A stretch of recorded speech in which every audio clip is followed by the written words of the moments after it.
उपकार फिल्म में मलंग चाचा का किरदार मशहूर अभिनेता प्राण का नया अवतार था। इस नए अवतार में उन्होंने पर्दे पर एक गाना गाया था, कस्में वादे प्यार वफा सब बातें हैं, बातों का क्या। तब धूम मची थी। आज भी लोगों की जुबान पर है ये गाना।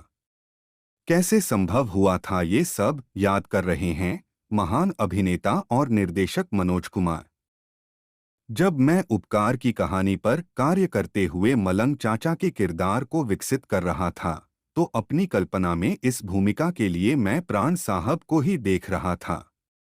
जैसे जैसे पटकथा आगे बढ़ी, मलंग बाबा का चरित्र मेरे हाथ से फिसल कर सहज स्वमेव शक्ल अख्तियार करता चला गया।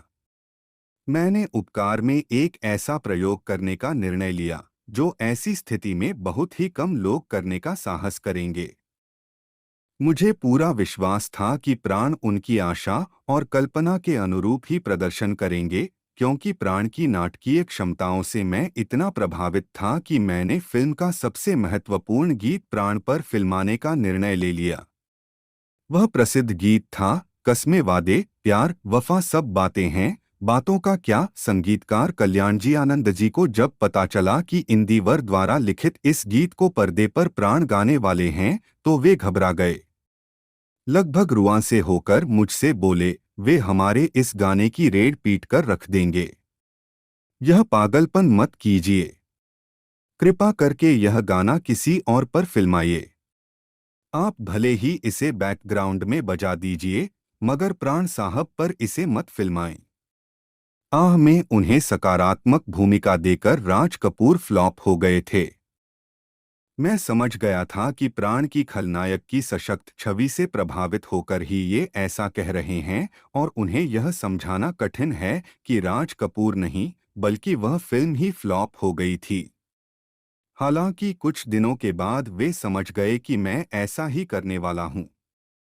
उस समय मैं दिल्ली में था, लेकिन मुझे एक झटका तब लगा जब मैंने इस गीत को गाने के लिए किशोर कुमार से संपर्क किया। किशोर कुमार ने वह गीत गाने से साफ इनकार कर दिया, यहाँ तक कि स्वयं प्राण के व्यक्तिगत आग्रह पर भी वे राजी नहीं हुए। तब मैंने कल्याणजी आनंद जी से कहा कि आप यह गीत किसी और गायक से गवा लें, क्योंकि मैं इस पुरस्कार गीत को पर्दे पर प्राण को ही गाते देखना चाहता हूँ। अंततः मन्ना डे ने इसे बड़े भाव विभोर होकर गाया। आज इस गीत का शुमार न सिर्फ कल्याणजी आनंद जी की श्रेष्ठ संगीत रचनाओं में होता है, बल्कि मन्ना दा के भी भावभरे गीतों में भी इसे शामिल किया जाता है। प्राण साहब ने इस गाने पर सहजता से होंठ हिलाकर इसकी सुंदरता में चार चांद लगा दिए। इस गाने के फिल्मांकन के लिए मैंने प्राण साहब को एक जगह बैठाकर कैमरा भी एक जगह स्थिर कर दिया। वे गाते रहे और हमने लगभग 1.5 घंटे तक शूटिंग की। पैकअप होने पर प्राण साहब ने कहा, पंडित जी, आज शूटिंग में मजा नहीं आया। आपने कैमरा एक जगह रखकर मेरे क्लोज अप ही लिए। मैंने कहा, दरअसल हम लोगों ने कैमरा बिल्कुल चालू ही नहीं किया। उन्होंने पूछा, क्यों? जाकर अनेक बार सुन सुनकर इसे दिल में बसा लिया। चूंकि गाने का फिल्मांकन उन्हें कठिन काम लगता था, उन्होंने मुझसे आग्रह किया कि शूटिंग के वक्त गाने को तेज आवाज में बजाया जाए और साथ वे खुद भी गाएं। उन्हें व्यक्तिगत रूप से यह गाना बहुत पसंद था।